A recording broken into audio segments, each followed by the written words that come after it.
Более 100 лет технологии исследования крови состоит в том, что образец крови обрабатывается химикатами и помещается на пластинку для изучения.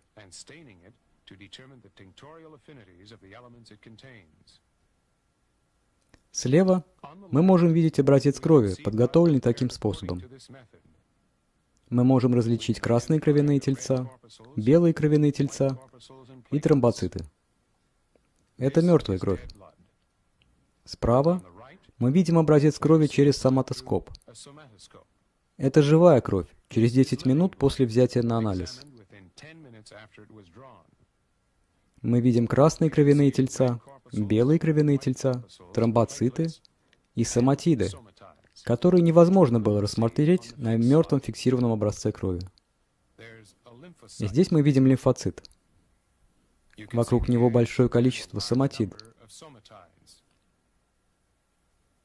Рядом красные кровяные тельца в полной норме.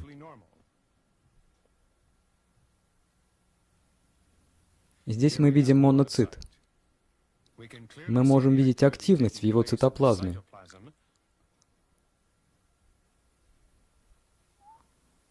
А также большое количество соматид.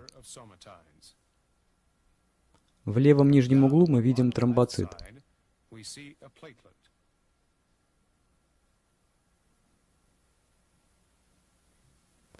Здесь очень активный моноцит. На этом увеличении его цитоплазма и ее подвижность видны очень четко.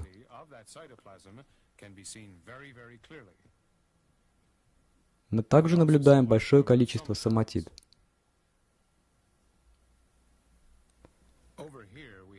Это клетка многоядерного нейтрофила в процессе фагоцитоза.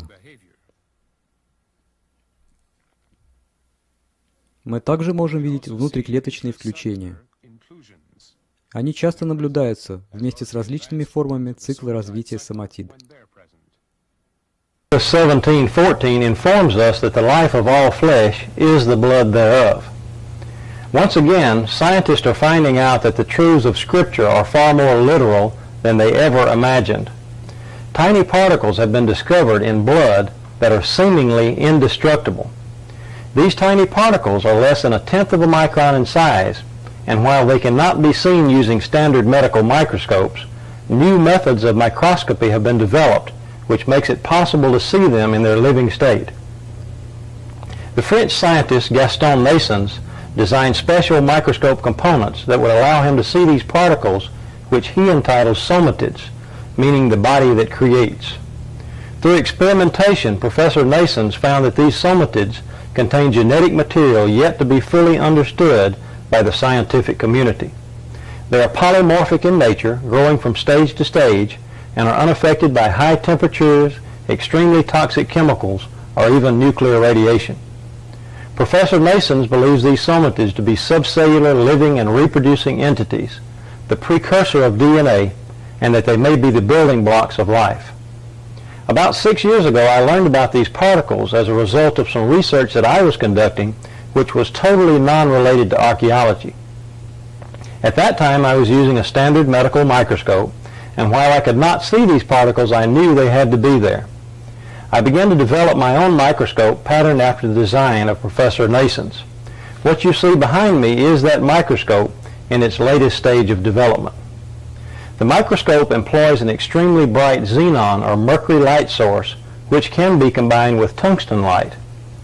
The light is directed across the microscopic specimen rather than on or through it in what is known as a dark field configuration. The light reflecting off the object is transmitted through the microscope and is magnified over 1,000 times. The image is then captured by a sensitive CCD camera and transmitted to a monitor for viewing at screen magnifications of up to 30,000x. Under these conditions, the tiny living particles can plainly be seen against a dark background.